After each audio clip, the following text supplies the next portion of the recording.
गोर मुखड़ा में घूंघटा सनम। ये जान एगो बात कही, गोर मुखड़ा में घूंघटा सनम, जैसे बादरी से चांद झांकेला।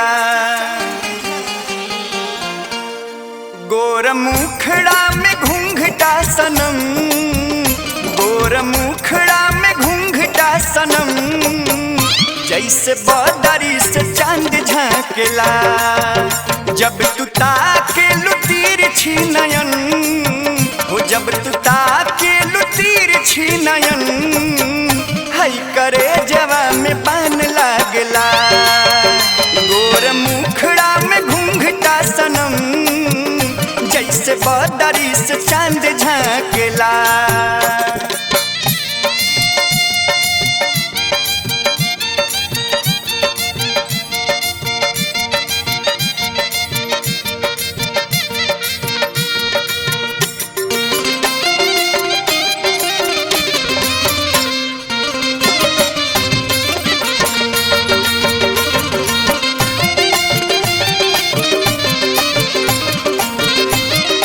के देखिए कि लोग बेईमान हो जाते। का बनवले विधाता तोहे, देख के सबका के मानवा मोहे।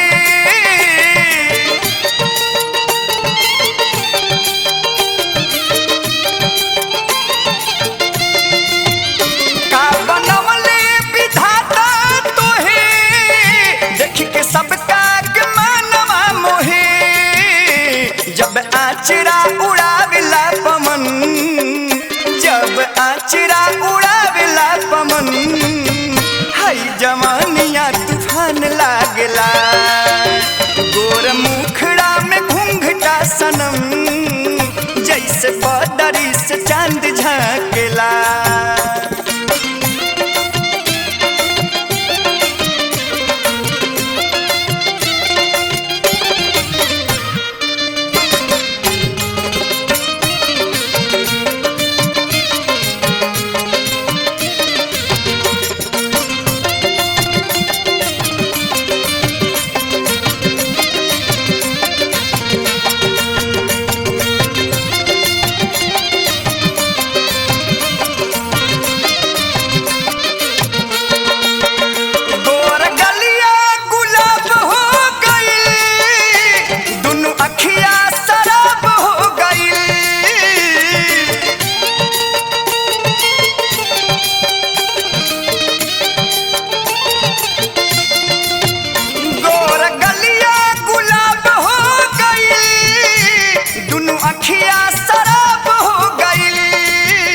रस के भरल बसु घर बदन, रस के भरल बसु घर बदन, काहे मन बेईमान लागला।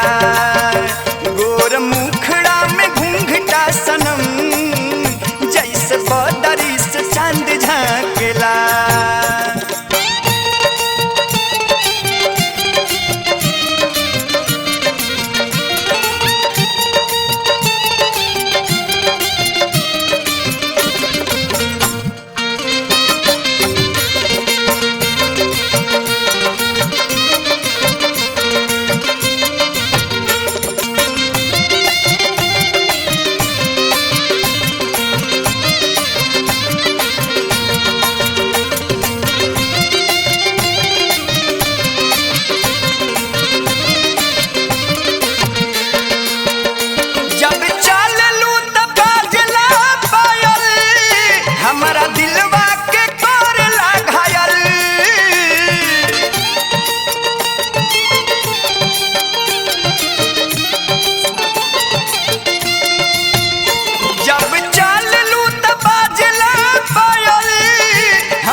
राहुल विनोद बहक जाला मन, राहुल विनोद बहक जाला मन, रूप मूरत समान लागलू।